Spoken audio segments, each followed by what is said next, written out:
एक बार की बात है। एक राजा था और उस राजा के 3 बहुत ही खास मंत्री थे। लेकिन कुछ दिनों से राजा के उन 3 मंत्रियों में से कोई मंत्री ऐसा था जो राजा के पैसों में गड़बड़ी कर रहा था और वो मंत्री अपने काम में भी आलस कर रहा था।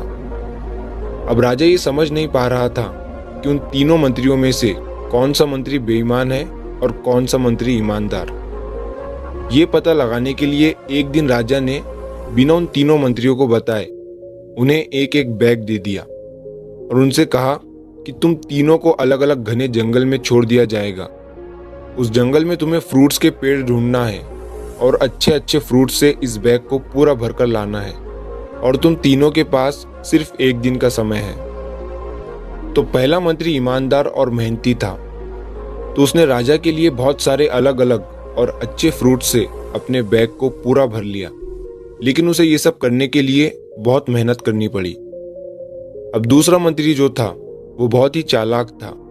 उसने सोचा राजा के पास इतना टाइम थोड़ी है कि वो ये सब चेक करे कि मैंने अच्छे फ्रूट्स लाए हैं या खराब। तो बिना ज़्यादा मेहनत किए उसे जैसे फ्रूट्स ज़मीन पर पड़े मिले उसने वो अपने बैग में भर लिया, बिना उनकी क्वालिटी चेक करे जो बहुत ज़्यादा खराब थे।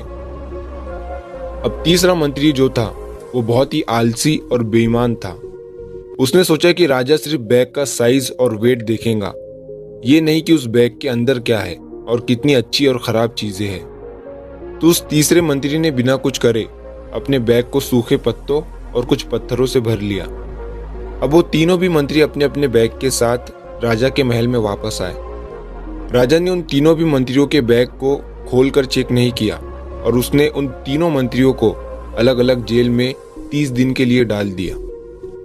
राजा ने सिपाहियों को यह ऑर्डर दिया कि इन तीनों को 30 दिन तक खाना नहीं दिया जाएगा और ये तीनों भी 30 दिन तक वही फ्रूट्स खाएंगे जो इन तीनों ने अपने बैग में भरकर लाए हैं।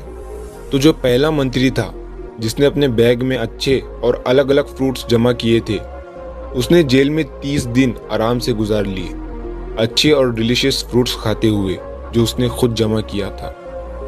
और जो दूसरा मंत्री था जिसने खराब और बेकार फ्रूट्स अपने बैग में भरे थे, उसे वही खराब और बेकार फ्रूट्स खाने पड़े और वो उस जेल में कुछ ही दिनों तक सरवाइव कर पाया और बाद में वो खराब फ्रूट्स खाने की वजह से बीमार पड़ गया। अब जो तीसरा मंत्री था जो बहुत ही आलसी और बेईमान था, जिसने अपने बैग में सिर्फ सूखे पत्ते और पत्थर भरे थे, वो मंत्री जेल के अंदर ही भूख के कारण मर गया क्योंकि उसके बैग में खाने के लिए कुछ भी नहीं था और तभी उसे अपने आलस और बेईमानी पर पछतावा हुआ।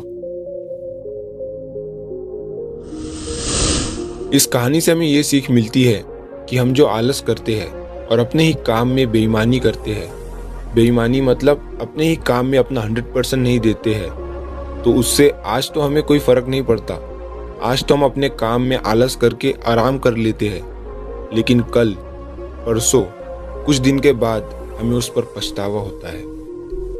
आपने बहुत से लोगों को ये कहते हुए सुना होगा कि काश उस टाइम पर मैं ऐसा कर लेता तो आज उस इंसान की जगह मैं होता।